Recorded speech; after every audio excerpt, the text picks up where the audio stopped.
Assalomu alaykum hurmatli obunachilarimiz. Mana fishkani bilarmidinglar? Rolls-Royce'dagini родной заводской stroboskoplari ham bor. Bugun biz sizlar bilan тяжелый lyuks to'g'risida gaplashamiz. Eng zo'rida. Rolls-Royce, oddiy Rolls-Royce emas, Black Badge. Black Badge degani eng full, eng farshi.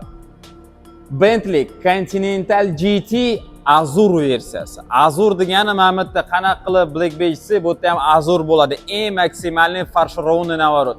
Obzorimizni boshlaymiz. Mana salonni qaranglar, hurmatli obunachilarimiz.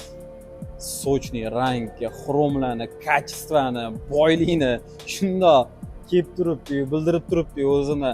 Karbon, звездное небо. Bunaqa mashinani biz уже obzor qilganmiz. U mashinamiz ham tez sotilib ketgan.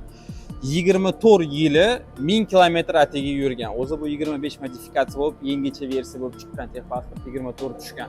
Narxi yangi olib kelishdan ko'rasa ancha arzonroq, keseli batafsil tushuntirib beramiz. Bunimizni Continental GT Azur. Bunisi ham вообще farsh 25 без пробег bu ham yangi mashina.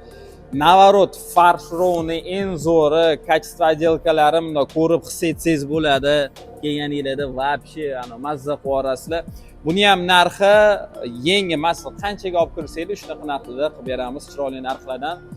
Yana agar kimdirlarga misol bu mashinalar qimmat bo'ladigan bo'lsa, qimmatli qilaman deydigan bo'lsa, gelik, yangi masal gelikimiz bor. Maybach, GLS Maybach masal mashinamiz undan ham bor. Agar mana shu segment faqat arzonroq versiyasi, sal kamroq narxida bo'lsin desanglar, u taklifimiz ham bor. Murojaat uchun aloqaga chiqinglar, e'tibor uchun rahmat.